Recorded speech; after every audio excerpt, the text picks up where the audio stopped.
¿Cuántos de los presentes no estuvieron aquí anoche? Muy bien, hay varios que no estuvieron. Pues bienvenidos y bienvenidas. Como no estuvisteis aquí anoche, pues yo voy a dar un breve repaso al tema que tratamos sobre los pactos bíblicos.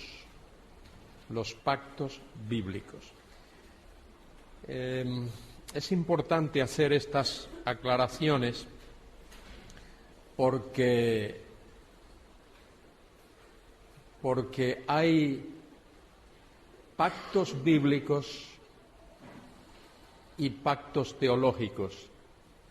Uno de esos jóvenes fuertes que hay por ahí podría ponerme una silla para yo, una silla nada más. Sí, eso es, para yo poder manejarme mejor aquí. Mire, yo hablé de un joven fuerte y mire quién apareció, ¿eh? Un joven y fuerte, ¿eh? Las dos cosas. Muy bien.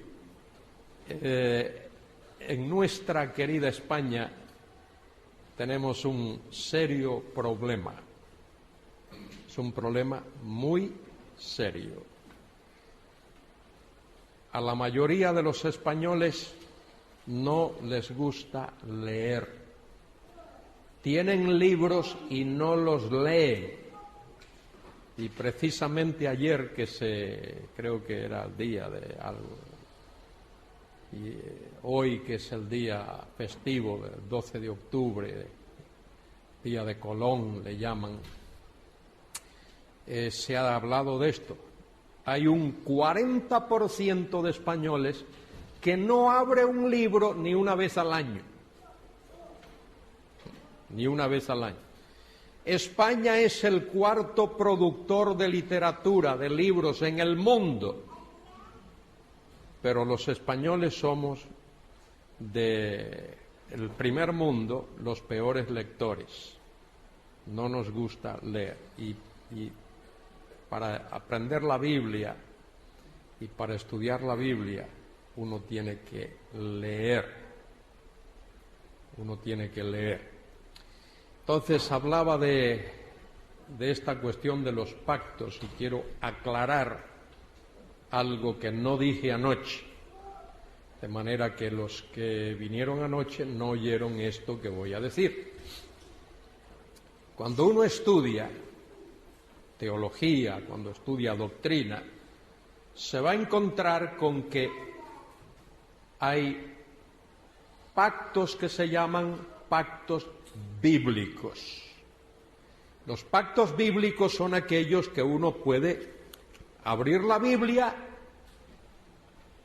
y encontrarlos allí claramente. El pacto que Dios hizo con Noé a raíz del diluvio se le llama pacto. Dios le dijo a Noé que no iba a destruir más la tierra por medio de un diluvio universal. El pacto con Abraham que vimos anoche, ese es un pacto bíblico, uno puede leer allí en Génesis 15, 18. En aquel día Jehová hizo pacto con Abraham. Y mire qué interesante, perdonadme que yo inyecte estas cosas aquí. La palabra pacto en el idioma hebreo, la palabra pacto es la unión de dos palabras, la unión de dos palabras, karat beriz. Karat beriz es lo que se traduce pacto. En aquel día hizo Jehová con Abraham un karat beriz, un pacto. Y pacto esa palabra karat beriz literalmente significa cortar el sacrificio.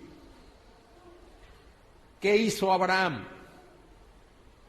Cortó, dividió en dos los animales, con la excepción de las aves, que puso una a un lado y otra al otro. Pero el becerro lo cortó, todos los demás han cortado. Eso es karat beriz, cortar el pacto, literalmente. Cortar el pacto. Entonces está el pacto que Dios hizo con Abraham. Eso lo podemos leer. Está el pacto mosaico que le llamamos, porque es el pacto que Dios hizo con la nación de Israel y el mediador fue Moisés. El mediador de ese pacto fue Moisés. Y luego tenemos el pacto que Dios hizo con el rey David, segundo de Samuel 7. Ahí lo vemos, que Dios hizo un pacto y ese pacto se reitera luego en el Salmo 89. Se habla de eso también en Isaías 55. Y luego también hay un pacto nuevo, un nuevo pacto que aparece en el libro de Jeremías capítulo 31. Bueno,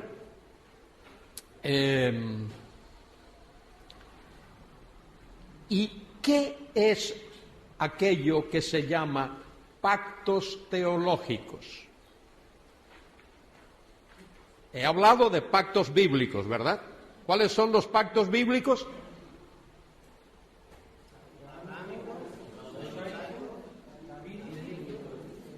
Muy bien, esos son los pactos bíblicos. Pero se le llama pacto bíblico porque uno puede abrir la Biblia y encontrarlos ahí.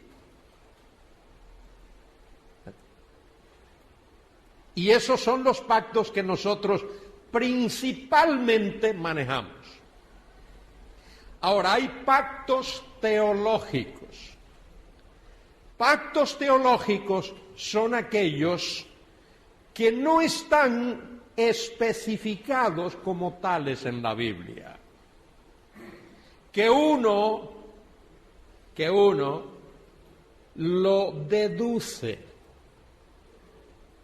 Al leer la Biblia, los teólogos los deducen, pero son deducciones. Por ejemplo, los teólogos utilizan la expresión pacto de la gracia.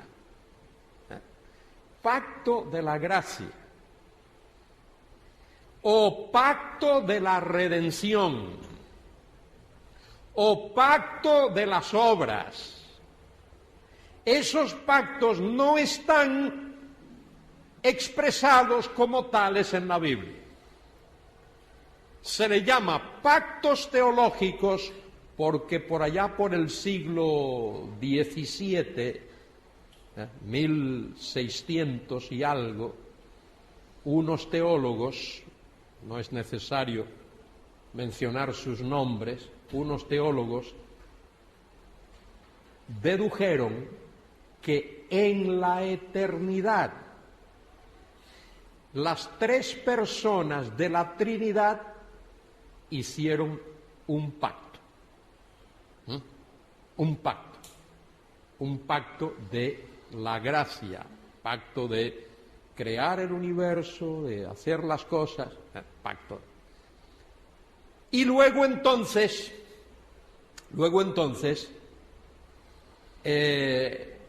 cuando Dios creó al hombre, hizo con Adán un pacto de obras, de las cosas que Adán tenía que hacer, de sus responsabilidades. Y cuando Adán pecó, entonces Dios hizo un pacto de redención. Cómo salvar al pecador. Muy bien. Esas son las diferencias entre una cosa y otra. Por eso, tal vez algún día escucharéis la expresión teólogos del pacto. ¿Habéis oído esa expresión alguna vez? Teólogos del pacto. Generalmente esos son los teólogos que se le llama reformados. Por ejemplo, Berkov, gran teólogo, teólogo reformado, teólogo del pacto. Oswald Alice, también teólogo reformado, teólogo del pacto. Y así hay un montón de ellos. Generalmente, no todos, esos teólogos del pacto son amilenaristas. Ya hablaré de eso. Aunque hay algunos teólogos del pacto que son premilenaristas.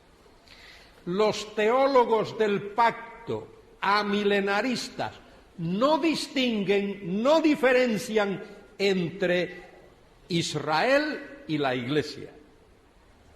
Los teólogos del pacto premilenarista hacen alguna diferencia entre Israel y la Iglesia.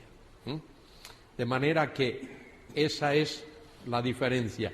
Los teólogos del pacto premilenarista sí creen que habrá un reino terrenal de Cristo en la tierra, pero creen que la Iglesia va a pasar por la gran tribulación. Los teólogos del pacto amilenaristas no creen que habrá un reinado terrenal de Cristo, un reinado milenial, un reinado de 1000 años de Cristo en la tierra. Y no distinguen entre Israel y la Iglesia. Y la Iglesia y el mundo y todos van a pasar por ese periodo de la gran tribulación. Y hay cosas extrañas ahí porque cuando se habla del rapto, por ejemplo, amilenaristas creen que será algo, la Iglesia sube y enseguida baja con el Señor. Sube y baja con el Señor. Prácticamente no hay lapso de tiempo entre el rapto y lo que viene después. Son cosas raras que ocurren, pero sí quería que entendieseis eso de pactos bíblicos y pactos teológicos. Ahora voy a decir algo de los pactos teológicos, de los pactos bíblicos. Voy a decir algo concretamente de los pactos bíblicos. Hay pactos bíblicos incondicionales y hay por lo menos un pacto bíblico que es condicional. ¿Cuál es la diferencia entre pactos bíblicos condicionales y pactos bíblicos incondicionales? ¿Cuál sería la diferencia?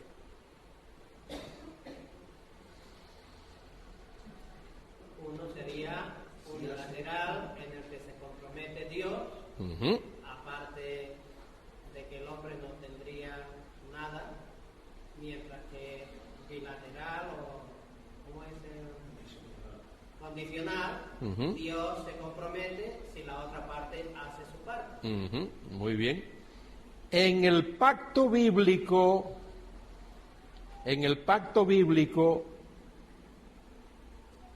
incondicional, solo Dios se compromete. Dios no le dice al hombre, para que esto se cumpla, tú tienes que cumplir esto, tienes que hacer esto. Por eso el pacto abrahámico es un pacto incondicional. Dice, en aquel día hizo Dios un pacto con Abraham. Podéis buscar el texto otra vez, Génesis capítulo 15, versículo 18. En aquel día hizo Jehová un pacto con Abraham diciendo, a tu descendencia daré esta tierra desde el río de Egipto hasta el río grande, el río Éufrates. Esa es la promesa de Dios. Cuando Dios hizo esa promesa a Abraham, ¿cuántos hijos tenía Abraham? 0, ninguno. Pero Dios le dice a Abraham que le va a dar una descendencia. De manera que el pacto abrahámico tiene que ver con descendencia y tiene que ver con tierra y tiene que ver con bendiciones. Esas son 3 características importantes del pacto abrahámico. Descendencia, simiente, tierra y bendiciones. Y Dios hizo a Abraham 3 grandes promesas. Una promesa personal. Dios le dijo a Abraham: te voy a bendecir a ti, Abraham. Segundo, Dios le hizo a Abraham una promesa nacional. Voy a bendecir tu simiente, tu descendencia. Y tercero, Dios le hizo a Abraham una promesa universal. En tu simiente todas las familias de la tierra serán benditas. 3 clases de promesas hizo Dios a Abraham. Ahora, el pacto mosaico, ese pacto es condicional, porque ese pacto depende de el compromiso que el pueblo de Israel hizo con Dios. Ya lo veíamos anoche en Éxodo 19:8, y todo el pueblo respondió a una y dijeron: todo lo que Jehová ha dicho haremos. Y Moisés refirió a Jehová las palabras del pueblo. El pueblo dijo: todo lo que Dios ha dicho, eso haremos. Pero sabemos bien que el pueblo no cumplió con ese compromiso suyo. Y luego en el capítulo 24 del Éxodo, versículo 7, dice: y tomó el libro del pacto y lo leyó a oídos del pueblo. Moisés tomó el libro del pacto. Fijaos que a la ley se le llama libro del pacto. Tomó el libro del pacto y lo leyó a oídos del pueblo, el cual dijo: haremos todas las cosas que Jehová ha dicho y obedeceremos. Y obedeceremos. El pueblo se comprometió a hacer y a obedecer los preceptos de la ley. Debo añadir ahora aquí, ya que estoy hablando de esto, que el pacto que Dios hizo con la nación de Israel a través de Moisés como mediador, ese pacto tiene una estructura muy similar a la de los pactos o alianzas o compactos, como le llaman algunos, que los reyes de la antigüedad hacían con sus vasallos.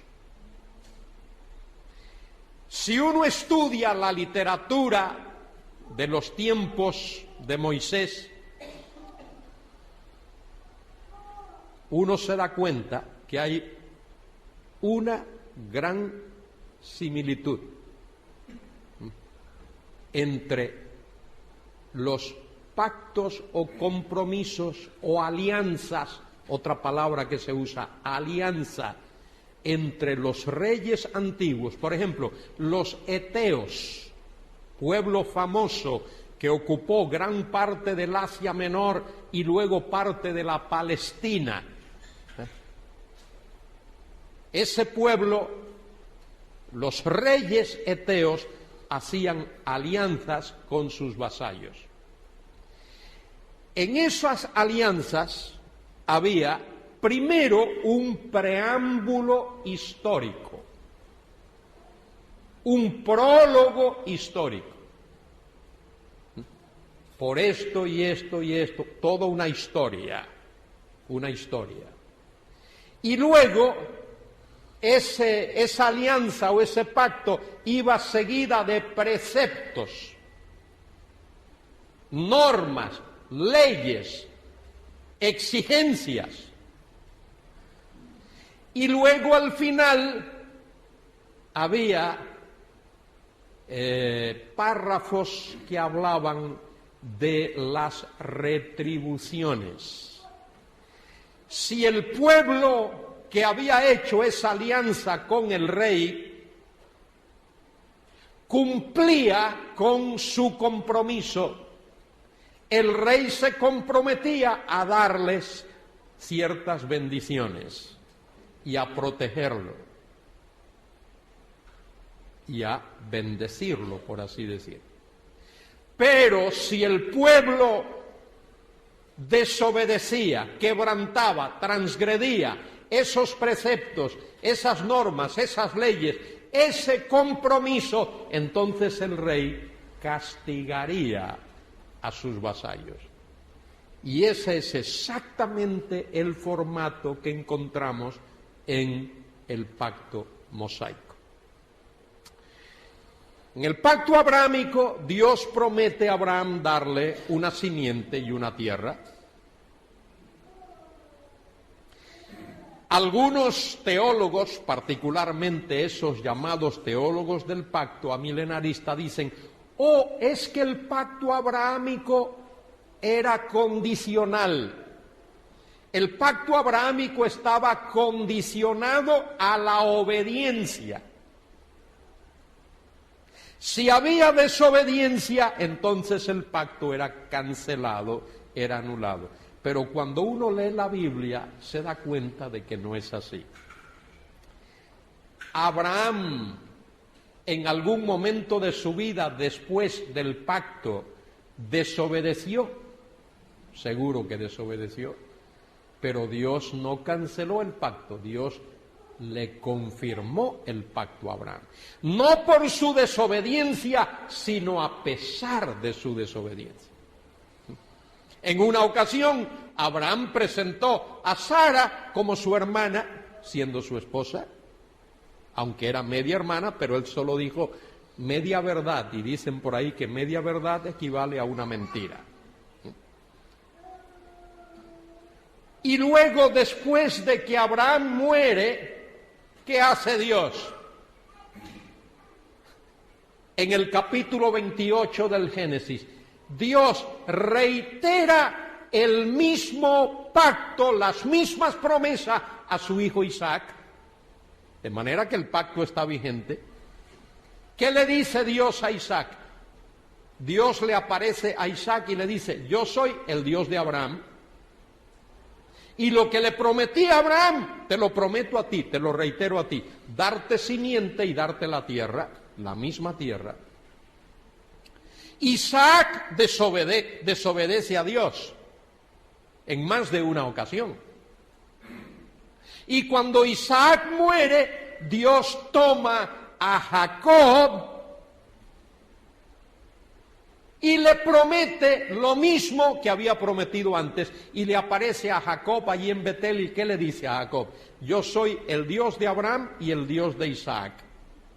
Lo que le prometí a tu padre y a tu abuelo, te lo prometo a ti: simiente y tierra. De manera que el pacto abrahámico es incondicional, porque depende del compromiso de Dios. ¿Cuál fue el compromiso de Dios? Génesis 15, 18, en aquel día Dios hizo pacto con Abraham. Mirad por un instante dos pasajes de la Biblia. En el capítulo 11 de la carta de Pablo a los Romanos.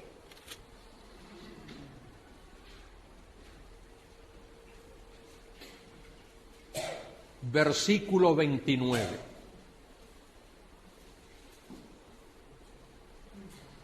Romanos 11, 29. Claramente dice allí, porque irrevocables son los dones y el llamamiento de Dios. Y mire por qué el escritor, el apóstol Pablo, escribiendo bajo la dirección del Espíritu Santo, dice eso. Mire, si uno lee antes, voy a leer versículo 25, porque no quiero, hermanos, que ignoréis este misterio, para que no seáis arrogantes en cuanto a vosotros mismos, que ha acontecido a Israel endurecimiento en parte. El endurecimiento de Israel hasta los días de Pablo y hasta nuestro, dice en parte, hasta que haya entrado la plenitud de los gentiles. El endurecimiento de Israel es parcial, no total. Y añade, y luego todo Israel será salvo. Luego, después de eso, ¿después de qué? De que la plenitud de los gentiles haya entrado, todo Israel será salvo. Ya hablaremos de eso en otra oportunidad. Como está escrito, vendrá de Sión el libertador, mire, que apartará de Jacob la impiedad, y este será mi pacto con ellos cuando yo quite sus pecados. Y eso tiene que ver con el nuevo pacto que vimos anoche. Cuando yo quite sus pecados. Así que, en cuanto al Evangelio, son enemigos por causa de vosotros. Pero en cuanto a la elección, yo no puse esa palabra ahí, Ese versículo siempre ha estado ahí. ¿Alguien tiene una copia de la epístola a los romanos en que ese versículo no esté? ¿Alguien tiene aquí una copia de la epístola a los romanos que no aparezca ese versículo? No, siempre ha estado ahí. En cuanto a la elección, son amados. Mire por qué, mírelo, ¿por qué? ¿Por causa de quién? ¿Cuáles padres? Abraham, Isaac, Jacob y David. Siempre ha estado ahí el texto. Y dice luego, sobre la base de todo eso, porque irrevocables. ¿Qué quiere decir irrevocables?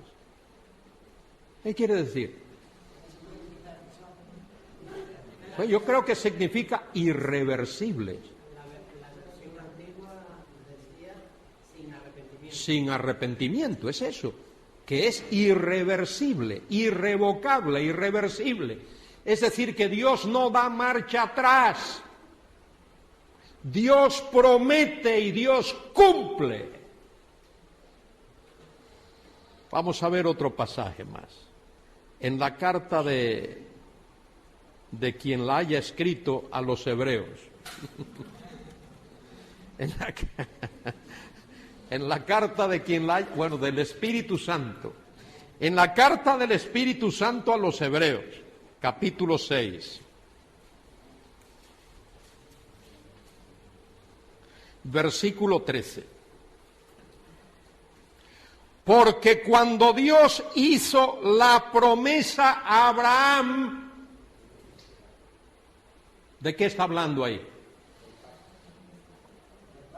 De Génesis 12, de Génesis 13, de Génesis 15, de Génesis 17. Cuando Dios hizo la promesa a Abraham, no pudiendo jurar por otro mayor, juró por sí mismo. O Dios no puede jurar por otro mayor. No hay, porque no hay otro mayor. ¿Por qué no puede jurar Dios por otro? Porque no hay otro mayor. Mayor que Él, no hay otro. Diciendo, ¿qué dijo Dios? De cierto te bendeciré con abundancia y te multiplicaré grandemente. Y habiendo esperado con paciencia, alcanzó la promesa. Porque los hombres ciertamente juran por uno mayor que ellos, y para ellos el fin de toda controversia es el juramento para confirmación. Por lo cual, queriendo Dios mostrar más abundantemente a los herederos de la promesa, ¿qué cosa? ¿Qué? Inmutabilidad de su ¿qué? Consejo. ¿Y qué significa la palabra consejo? Os lo digo porque no lo vais a adivinar. Su decreto. Su decreto. La palabra consejo ahí es la palabra decreto. Su propósito eterno, su consejo, lo que Dios había decidido ya en la eternidad. Señores, Dios no está todos los días viendo a ver qué hace. Dios tiene un plan eterno. Dios tiene un diseño eterno. Y lo que Dios está haciendo es llevando a cabo su propósito eterno que se va a consumar. Y esa consumación la vemos en el último libro de la Biblia, el libro del Apocalipsis. El libro del Apocalipsis es cómo Dios va a consumar su plan eterno. Mire, algo así. Dios es rey de un reino eterno. Eso la Biblia lo dice de principio a fin. En el principio creó Dios los cielos y la tierra. De manera que Él es el creador y el creador es el dueño y el dueño es el soberano. Dios es creador de cielos y tierra. Él es el rey de un reino. Pero ese reino de Dios, esa autoridad de Dios ha sido desafiada, ha sido retada. Hay una criatura, un ser creado por Dios, el ángel de luz, Lucifer, Satanás, el diablo, la serpiente antigua, el dragón, Raab, la serpiente sinuosa. Ese diablo, Satanás, ha desafiado la autoridad de Dios. Ese ser, criatura, dice, yo soy el soberano. Dios dice, tú no, yo soy el único soberano. Y entonces, ¿qué es lo que la Biblia nos enseña de Génesis a Apocalipsis?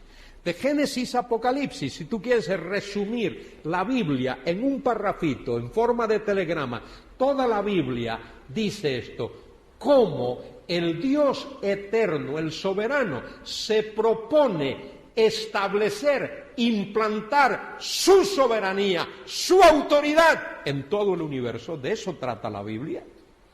Eso es lo que la Biblia nos enseña.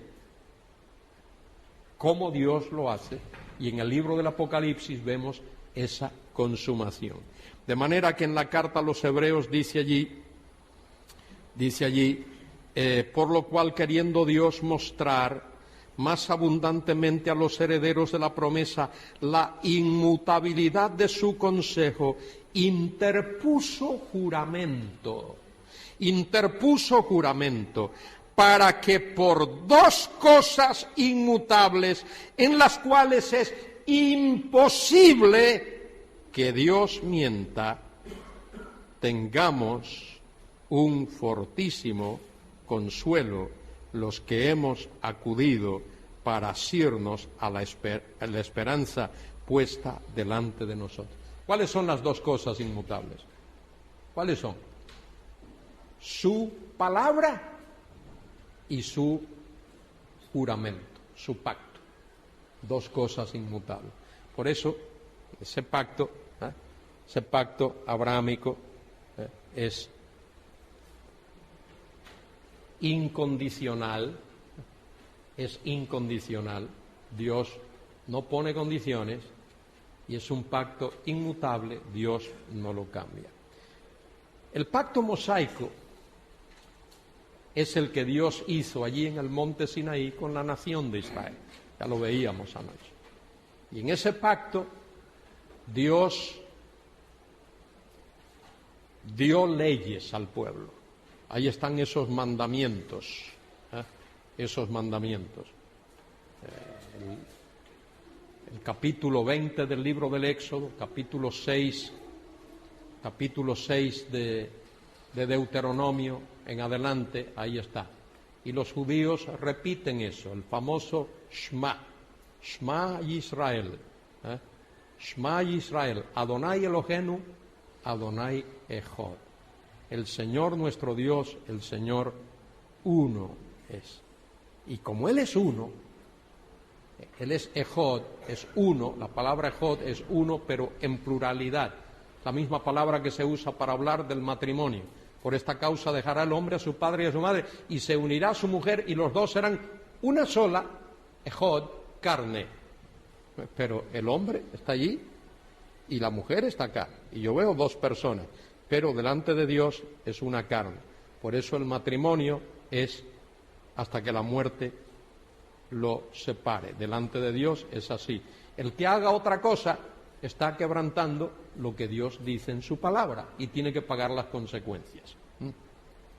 Muy bien, Dios dio esa ley, esas leyes a Israel. Y ahí están, en el libro del Éxodo, en el libro de Levítico, Números y Deuteronomio.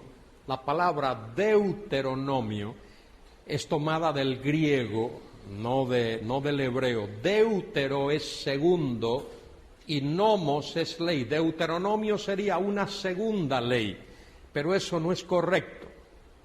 Deuteronomio no es una segunda ley. Deuteronomio es una segunda copia de la ley. Es la misma ley reiterada. ¿Por qué? Porque la generación que salió de Egipto, ¿qué le pasó? ¿Qué le pasó? Cayeron en el desierto, todos cayeron en el desierto, menos Josué y Caleb. Los únicos que entraron en la tierra, habiendo salido de Egipto, fueron Josué y Caleb. Los otros perecieron en el desierto. Y en el desierto, en 40 años, nació una nueva generación. Esa nueva generación no vio los milagros que Dios hizo en Egipto. No vio los milagros que Dios hizo en el desierto. Dándole maná, dándole agua, dándole carne, todas esas cosas. Entonces Moisés repite esas cosas para beneficio de aquella gente que había nacido en el desierto. Ahora esa gente va a entrar en la tierra y ocupar la tierra y tiene la obligación por pacto, porque se han comprometido. Ahí está Éxodo 19 y Éxodo 24, todo lo que Jehová ha dicho, eso haremos. Y Dios le ha dicho ya en el capítulo 28 de Deuteronomio, podríamos buscar esos pasajes, pero debemos de ser justos con el tiempo también, no me gusta pasar por alto estos textos que son tan importantes. Dios les había dicho a ese pueblo lo que les iba a pasar. Deuteronomio capítulo 28.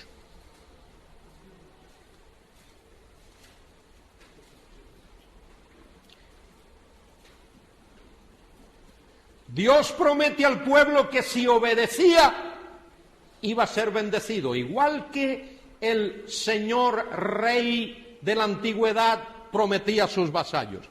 Deuteronomio capítulo 28. Acontecerá que si oyeres atentamente a la voz de Jehová tu Dios, para guardar y poner por obra todos sus mandamientos que yo te prescribo hoy, también Jehová tu Dios te exaltará sobre todas las naciones de la tierra. Mire, eso se va a cumplir en el milenio, cuando Cristo venga y reine sobre su pueblo. Israel va a estar por encima, por cabeza, dice allí en Zacarías capítulo 14, de los pueblos.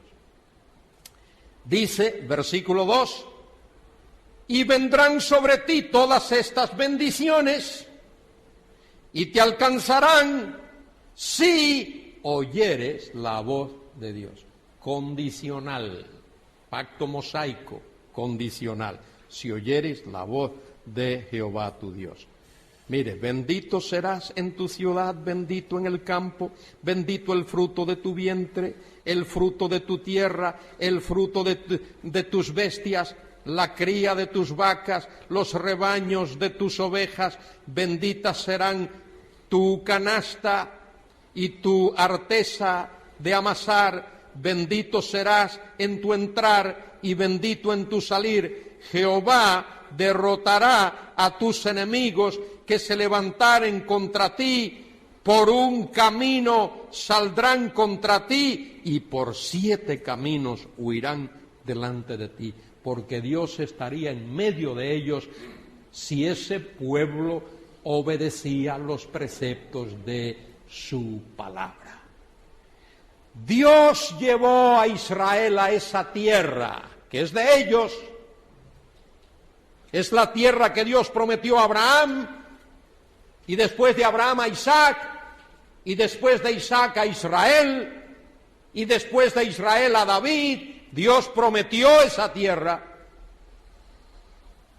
Pero hoy el pueblo no está ocupando esa tierra porque está viviendo en desobediencia. Ocupa solo una partecita de esa tierra.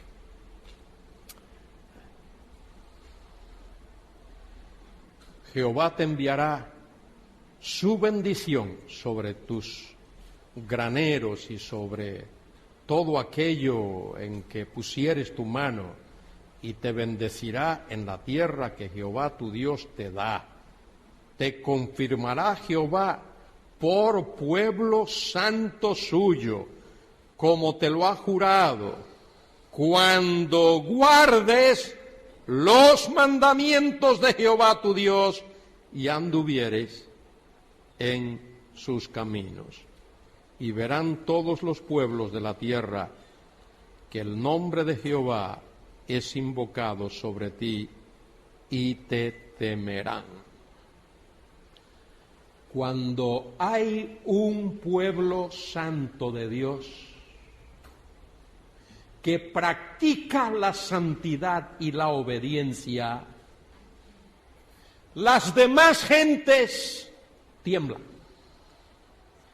temen.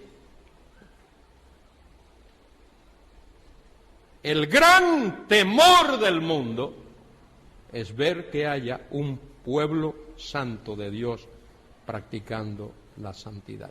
Por eso es que Dios puso ese pueblo allí. Mire, la tierra esa de Israel es el puente, une al Asia con el África, con Europa.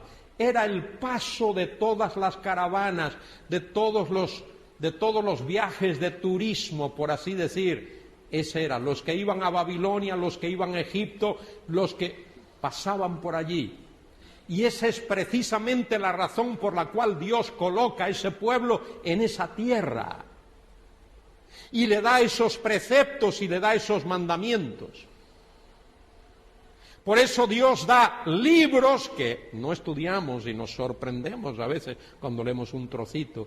Libros como Proverbios, como Cantares, como Eclesiastés, como los Salmos, otros libros que le llamamos poéticos, tremendas enseñanzas. Dios da esos libros para que el pueblo viva la ética de Dios allí en la tierra. Dios se le da el libro de Proverbios para que sepa cómo relacionarse uno con otro y cómo relacionarse con la familia, en el hogar, en el trabajo, cómo criar a los niños y a los jóvenes, cómo educar Y Dios da el libro de Cantares para que el pueblo supiese cómo una relación matrimonial a ese nivel humano, físico, puede llevarse en este mundo y debe llevarse en este mundo. Y cuando aquella gente, viajeros que pasaban por allí, viesen a ese pueblo bendecido, disfrutando de la abundancia, se preguntasen ¿por qué? Y la respuesta debía de ser porque este es el pueblo que adora y sirve al único Dios vivo y verdadero. Ahora, más adelante, si seguís leyendo, Dios le dice al pueblo, si no me obedeces, será todo lo contrario.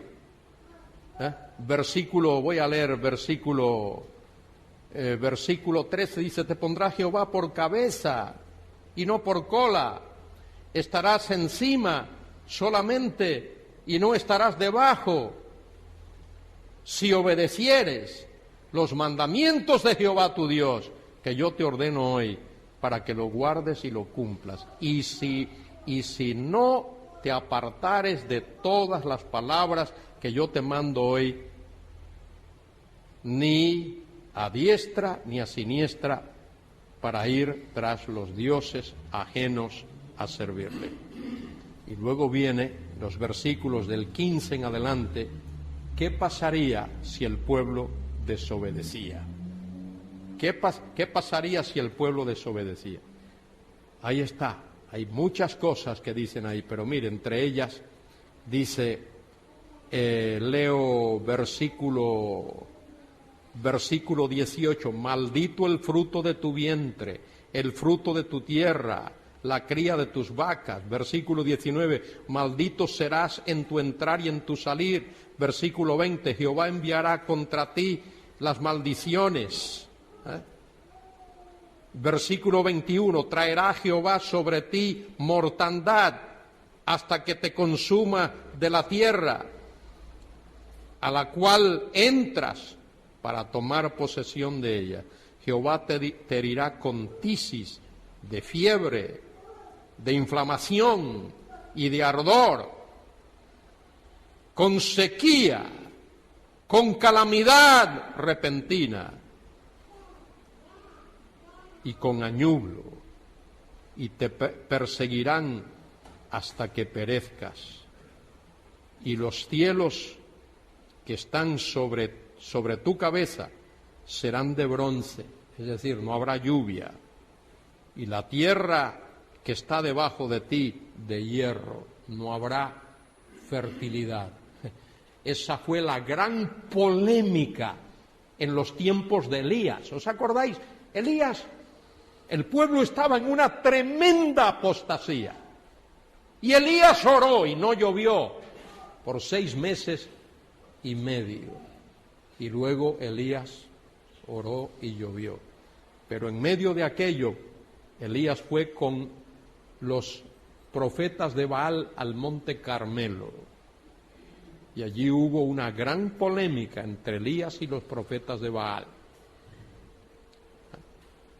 Porque los cananeos, los habitantes de la tierra que el pueblo de Israel había dejado allí, y que muchos judíos se habían contaminado con ellos, creían que Baal era el dios de la lluvia. Según la mitología cananea, dice, Baal es el dios de la lluvia, el dios del trueno, el dios de la fertilidad.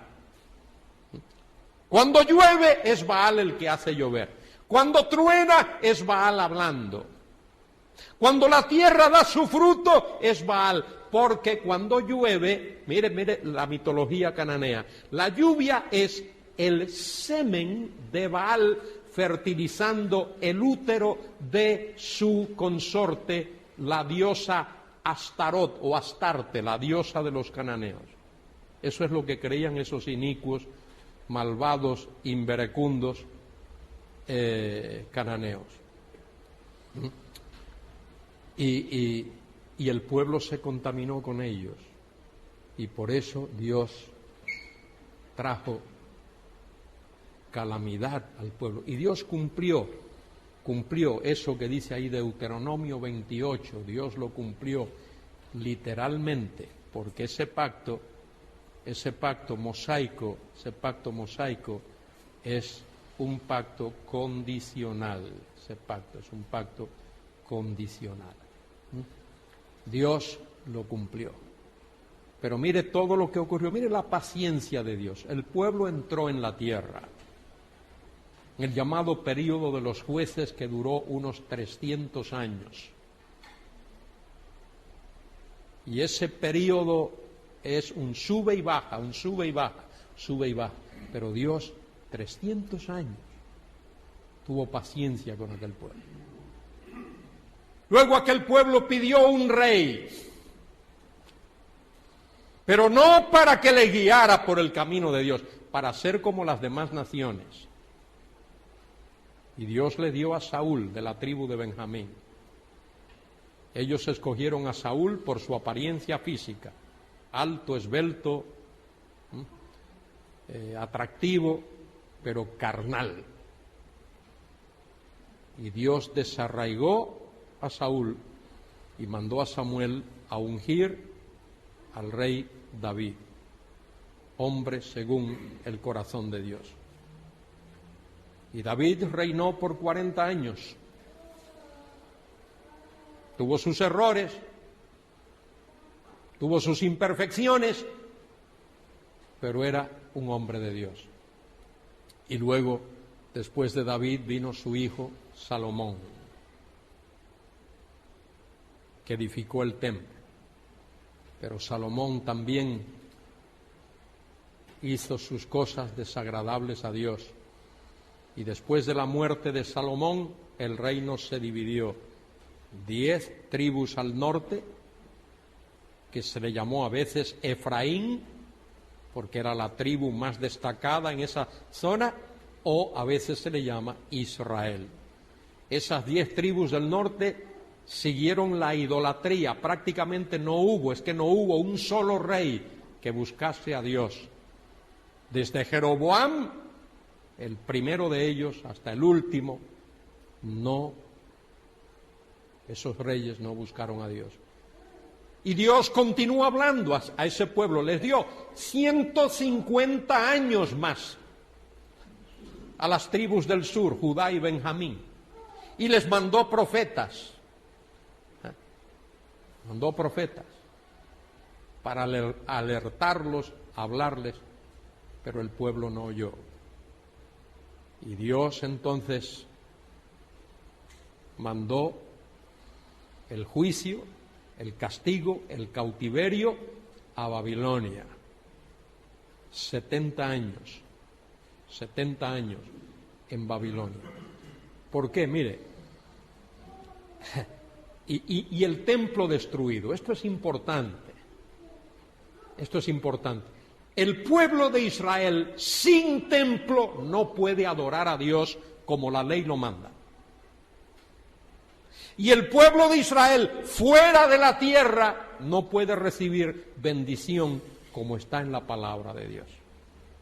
De manera que Dios los saca de la tierra y les destruye el templo y los lleva allá a Babilonia, donde están 70 años. Habían cometido muchos pecados, pero hay 2 que sobresalían por encima de los demás. Uno, el de la idolatría, el quebrantar el primer mandamiento de la ley. Dios repudia la idolatría y el pueblo estaba sumergido, metido en la idolatría hasta las narices. Y la segunda ley que ellos violan es la ley del año sabático. Por su falta de fe, por su incredulidad, por su rebeldía, no dejaron descansar la tierra por 490 años, no dejaron descansar la tierra. Esos son los 2 grandes pecados que se mencionan allí en el segundo libro de Crónicas, capítulo 37, por los que el pueblo de Israel fue llevado cautivo a Babilonia. Y luego, después de esos 70 años, Dios, en su misericordia, les permite regresar a la tierra. Bueno, eso tiene que ver con el pacto mosaico. En estos días vamos a desarrollar un poquito más eso. El pacto davídico también es un pacto incondicional. Dios promete a David varias cosas en ese pacto davídico. Dios promete a David que de su descendencia siempre habrá uno que ocupe el trono. El pacto ese se estipula en el segundo libro de Samuel, capítulo 7, versículos del 12 al 16. También se estipula en el Salmo 89, allí está otra vez repetido ese pacto, en el Salmo 89. Pero hay tres cosas que Dios promete a David. ¿Cuáles son esas tres? Anoche vimos esas tres cosas. ¿Cuáles son?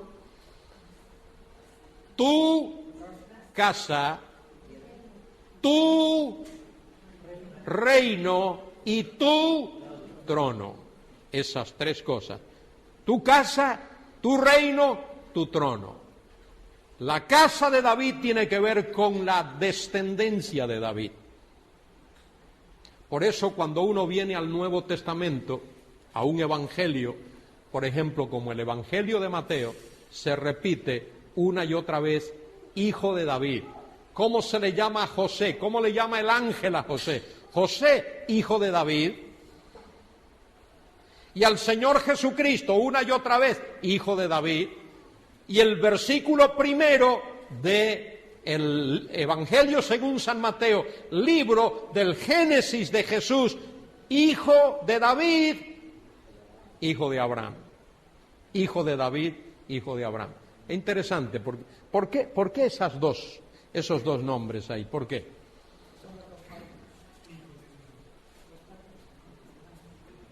A ver, alguien que me aclare.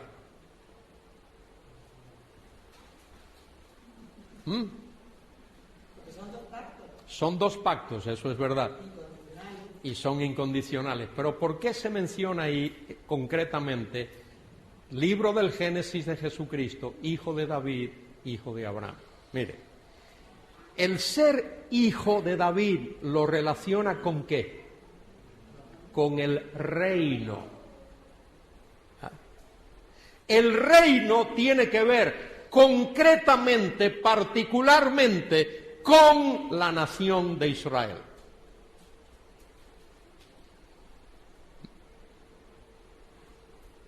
Y reinará sobre la casa de Jacob seculum seculorum, para siempre, para siempre. Anoche alguien me preguntó eso, ¿cómo es eso de que el reino es para siempre? No sé si está aquí la persona que me hizo esa pregunta. ¿Fuiste tú que me preguntó? Sí. Muy bien. El reino es para siempre, porque el reino no termina con los 1000 años de reinado. El Señor va a reinar sus 1000 años en la tierra, pero eso no significa que después de esos 1000 años ya deja de reinar. Eso lo dice allí en el libro de Daniel, capítulo 7. El reino será dado a los santos del Altísimo y ellos reinarán para siempre. Después del reino terrenal, milenial, es decir, de 1000 años en la tierra, el reino continúa por los siglos de los siglos, porque el Señor es Rey eterno. Ahora, ¿por qué dice allí libro del Génesis de Jesús, hijo de David? Porque eso lo conecta con el reino y lo conecta con la nación de Israel. ¿Por qué dice hijo de Abraham? Porque eso lo conecta con todas las naciones de la tierra. En tu simiente serán benditas, ¿quién? Todas las naciones de la tierra. De manera que ahí tenemos las dos realidades, Y luego hablamos del pacto nuevo. El pacto nuevo tiene que ver con redención, tiene que ver con la regeneración, tiene que ver con la nueva vida que tenemos en el Señor. En el capítulo 31 del libro de Jeremías,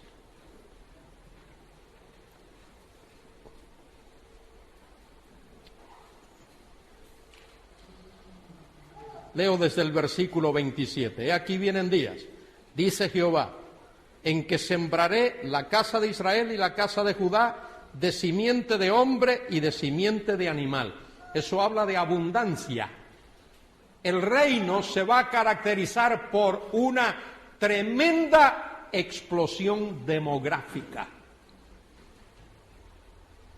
Ahora dicen, bueno, es que somos muchos, somos casi 7.000 millones, ahora no. Pero mire, cuando venga el reino y el desierto florezca como la rosa, y toda la tierra sea un vergel y no haya maldición, ni haya tsunamis, ni haya inundaciones, ni haya terremotos, 3 veces más de los que somos ahora podríamos vivir, si no más, en la tierra. Y así como tuve cuidado de ellos para arrancar y derribar y trastornar y perder y afligir, tendré cuidado de ellos para edificar y plantar, dice Jehová. En aquellos días no dirán más, los padres comieron las uvas agrias y los dientes de los hijos tienen la dentera, sino que cada cual morirá por su propia maldad. Los dientes de todo hombre que comiere las uvas agrias tendrán la dentera. He aquí que vienen días, dice Jehová, en los cuales haré nuevo pacto. Ahí está. Haré nuevo pacto con la casa de Israel y con la casa de Judá. Y ahora mire esto. No como el pacto que hice con sus padres el día que tomé su mano para sacarlos de la tierra de Egipto. ¿Qué pacto es ese? El de Moisés. De manera que el pacto nuevo será nuevo, no en relación con el pacto abrámico, no en relación con el pacto davídico, sino en relación con ¿cuál? Con el pacto mosaico. El nuevo pacto es el que reemplazará al pacto mosaico. Aunque fui yo un marido para ellos, dice Jehová. Pero este será el pacto que haré con la casa de Israel después de aquellos días, dice Jehová. Daré mi ley en su mente.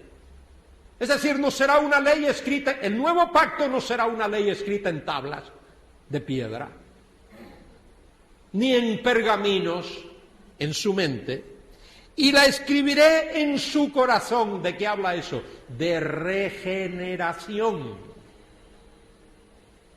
de un cambio interior. Y yo seré a ellos por Dios, y ellos me serán por pueblo.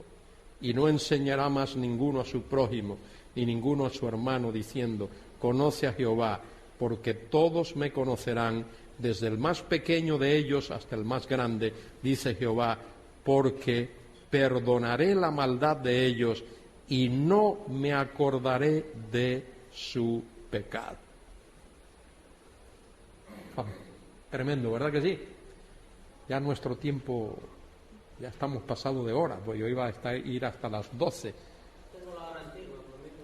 Bueno, pero no quiero, pero antes de terminar quiero que miréis conmigo en el libro del profeta Miqueas.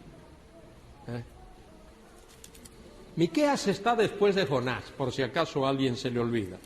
Abdías, Jonás, Miqueas. Y luego está Nahum, Habacuc, Sofonías. Y luego Ageo, Zacarías y Malaquías. Pero son profetas que nadie lee.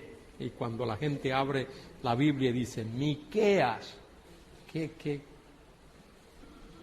virus será ese? No. Bueno, mire, quiero leer esto. Quiero leer esto que es sumamente importante. Miqueas habla de lo que está por venir. Voy a leer desde el versículo 14. Capítulo 7, perdón, disculpadme. Miqueas 7:14. Apacienta tu pueblo con tu cayado, el rebaño de tu heredad que mora solo en la montaña, en campo fértil. Busque pasto en Basán y Galaad, como en el tiempo pasado, porque Basán y Galaad era la zona más fértil, donde más las famosas vacas de Basán. Sigo leyendo. Yo les mostraré maravillas como el día que saliste de Egipto. Esos milagros que Dios obró, o que Dios hizo con ellos. Las naciones verán y se avergonzarán de todo su poderío. Pondrán la mano sobre su boca, ensordecerán sus oídos. Mire, cuando el Señor venga, los reyes de la tierra se van a quedar boquiabiertos, estupefactos, atónitos, clavados de sus pies, asombrados. Ellos pensaban que eran grandes, que eran famosos, que eran poderosos, pero van a ser menos que hormigas delante del Señor. Sigo leyendo. Versículo 17. Lamerán el polvo como la culebra, como las serpientes de la tierra, temblarán en sus encierros, se volverán amedrentados ante Jehová, nuestro Dios, y temerán a causa de ti. Así será. Y ahora mire lo que dice el profeta Miqueas. ¿Qué Dios como tú? Eso es lo que significa el nombre Miqueas. Micaías. ¿Quién como Jehová? ¿Quién como Jehová? ¿Qué Dios como tú, que perdona la maldad y olvida el pecado del remanente de su heredad? Es el remanente, ¿eh? No será todo judío, es el remanente que va a alzar sus ojos y va a pedir perdón al Mesías y lo va a reconocer. No retuvo para siempre su enojo, porque se deleita en la misericordia. Él volverá a tener misericordia de nosotros, sepultará nuestras iniquidades y echará en lo profundo del mar todos nuestros pecados. Y ahora mire, ¿por qué? Causa, cumplirá la verdad, es decir, la promesa, es decir, el pacto a Jacob y a Abraham, la misericordia que juraste a nuestros padres desde tiempos antiguos. Todo eso será porque las promesas de Dios y los compromisos de Dios y los pactos de Dios y los dones de Dios son, ¿qué? Irrevocables, irreversibles. Dios no da marcha atrás a su palabra. Bueno, esto era importante verlo. Yo quería que viésemos esto. Ahora, esta mañana, dar este repaso por la importancia de lo que vamos a ver después. Así es que vamos a terminar aquí. ¿Está bien? ¿O tenéis? Sí. ¿Estamos bien? Sí, porque luego tenemos esta tarde y esta tarde podemos extendernos un poquito más. ¿Alguna pregunta?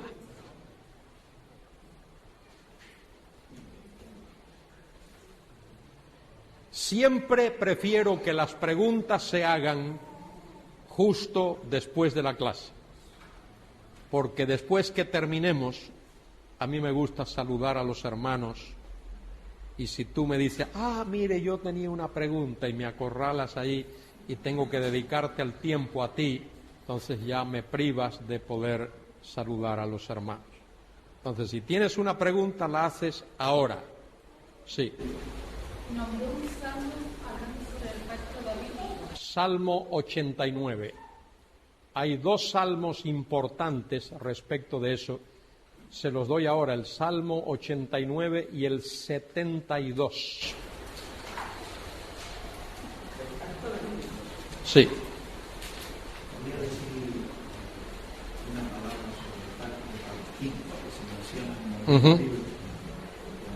Repite la pregunta. Si no... Sí, la pregunta es... El pacto palestino que se menciona en algunos libros. Algunos libros, creo que Eventos del Porvenir lo menciona. Pentecost cree que hay un pacto palestino basado en Deuteronomio 28, la promesa de la tierra. Personalmente yo no veo mucha diferencia entre lo que es el pacto abrahámico en sí, que ya incluye la tierra, y el pacto palestino. No veo que haya que hacer esa separación. El venerable doctor Pentecost lo hace, yo lo respeto y aprecio eso, pero yo creo que el pacto palestino es parte integral del pacto abrámico. El pacto abrámico incluye simiente, tierra, ¿qué más? Bendiciones. Mire, si uno se pone a estudiar la Biblia, detenidamente como se debe de estudiar, hay dos palabras que son claves para entender toda la Biblia. La palabra pacto y la palabra reino. Pacto y reino. Esas son las dos palabras claves de toda la Biblia. Por eso la Biblia casi que termina con eso. Apocalipsis 11:15.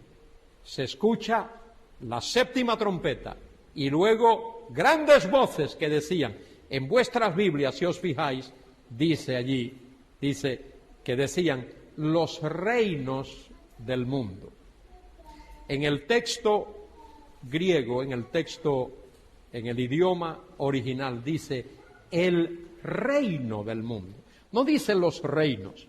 Y yo creo que esa es la lectura correcta, porque Dios ve todos los reinos de la tierra como si fuese un solo reino. El reino del mundo, el gobierno del mundo, ha venido a ser de nuestro Señor y de su Cristo, y Él reinará por los siglos de los siglos.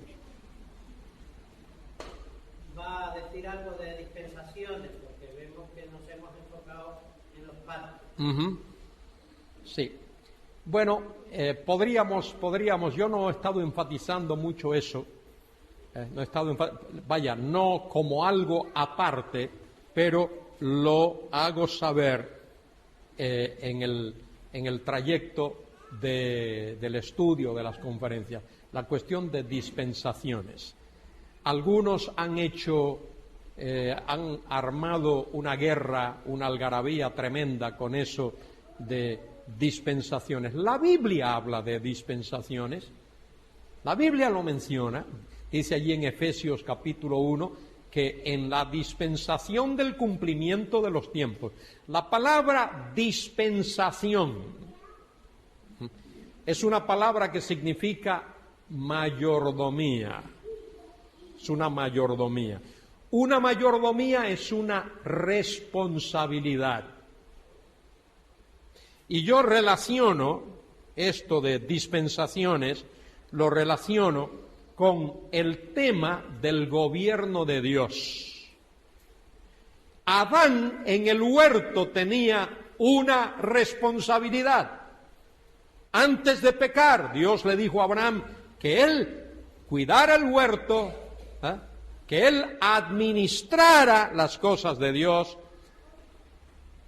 que gobernase la tierra y que la llenase. Ese fue el mandato de Dios a Adán. Ahora, después de la entrada del pecado, Dios añade otra responsabilidad al hombre. Ahora el hombre tiene que labrar la tierra y comer el pan con el sudor de su frente, etc. De manera que lo que estoy diciendo es que las dispensaciones tienen que ver con responsabilidades que Dios pone sobre el hombre en el desarrollo de la manifestación de su autoridad en este mundo. Y ahora nosotros vivimos en una era, porque la palabra dispensación también puede significar era, época, dispensación, en la era de la Iglesia, y esa era comenzó el día de Pentecostés, el día de Pentecostés, en el cual el Espíritu Santo vino para inaugurar en la tierra, establecer en la tierra la Iglesia. Y esa dispensación terminará, culminará cuando la Iglesia sea arrebatada. Hay diferencias en la Biblia, hay diferencias. En épocas, seguro que sí, hubo una diferencia en el hombre, en la responsabilidad del hombre, antes del diluvio y después del diluvio. ¿O no? Seguro que sí. Seguro que sí. Después del diluvio, Dios permite que el hombre sea omnívoro, se alimente no solo de plantas, sino también de animales. Después del diluvio, Dios otorga al hombre la responsabilidad de castigar el homicidio. Antes de eso era Dios el que lo hacía. Nadie pudo matar a Caín, solo Dios podía hacerlo. Pero después del diluvio, Dios cambia eso y Dios le dice al hombre que el que derramare sangre de hombre por el hombre, su sangre le será demandada. Hubo diferencia antes del Sinaí, antes del dar la ley. Seguro que sí. Antes de la ley, Job era el sacerdote de su familia, ¿eh? y había otras características. Después de la ley, Dios ordena que el sacerdocio, los sacerdotes sean de la tribu de Leví y descendientes de Aarón. De manera que hay una diferencia en la vida del hombre antes de la ley y después de la ley. Y hay una diferencia entre antes de la cruz y después de la cruz.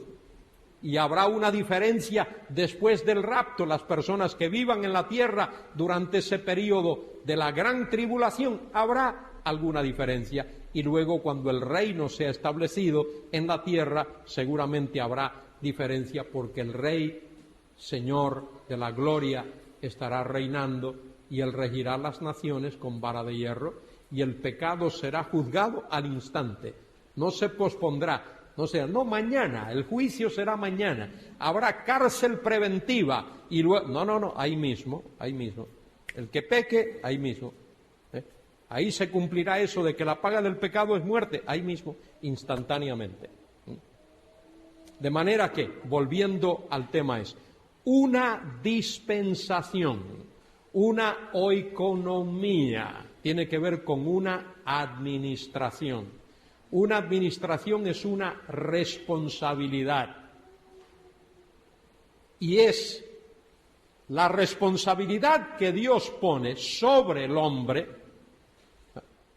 para que el hombre la desarrolle, la cumpla durante un periodo de tiempo. El énfasis no está en el tiempo, el énfasis está en ¿qué? En la responsabilidad.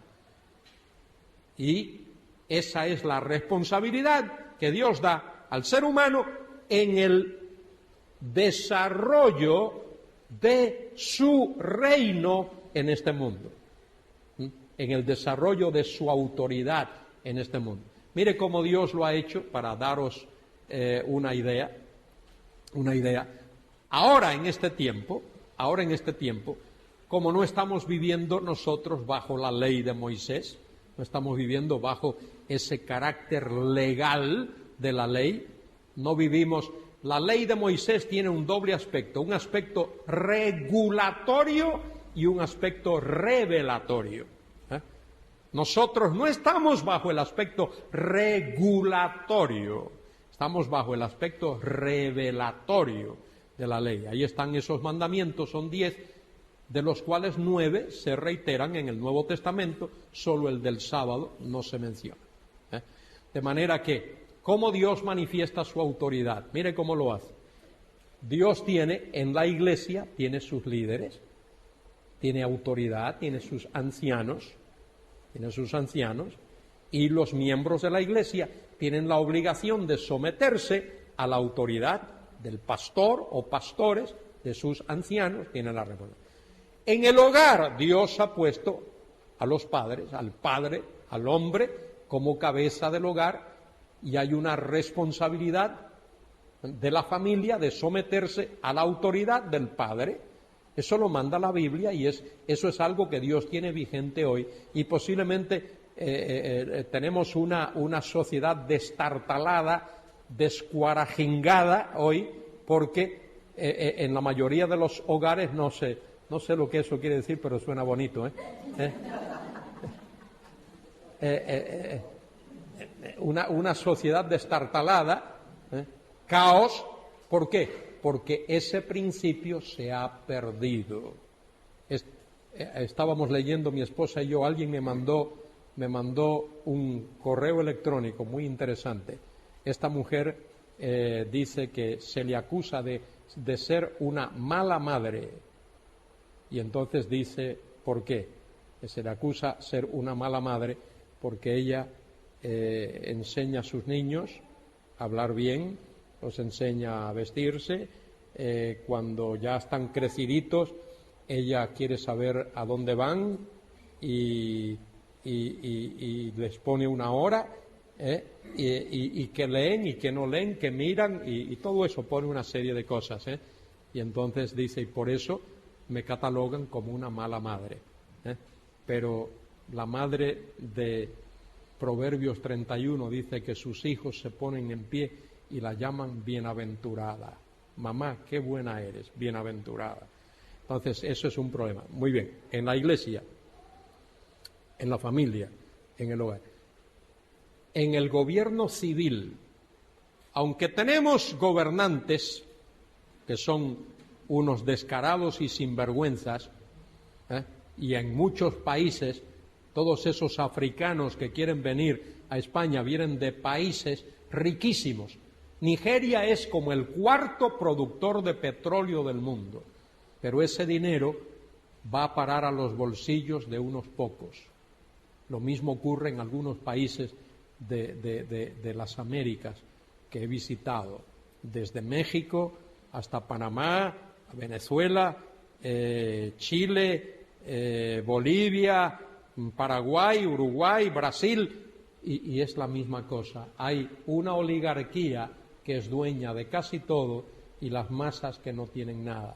Bueno, eso es verdad, pero Dios ha puesto un gobierno civil y pone autoridades, y hay alcaldes, y hay presidentes de comunidades, y hay presidente de gobierno, y hay policías, y hay jueces, porque si no los tuviésemos, entonces esto sí sería caos.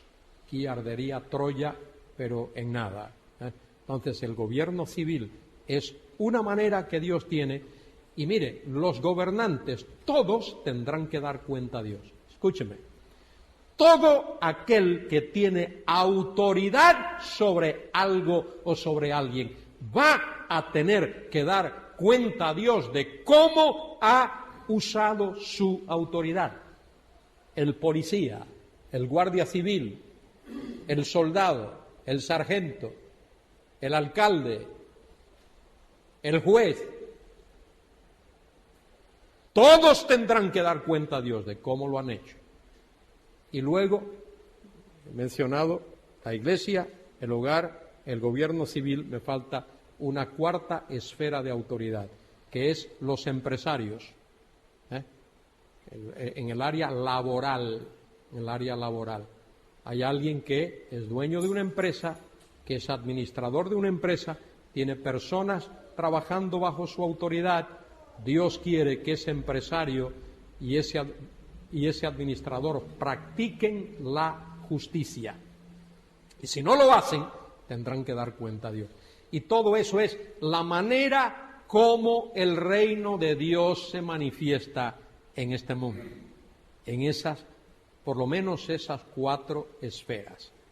La esfera de lo eclesial, la esfera de lo familiar, la esfera de lo civil, de lo gubernamental y la esfera de lo laboral. Y Dios está haciendo eso en el mundo hoy.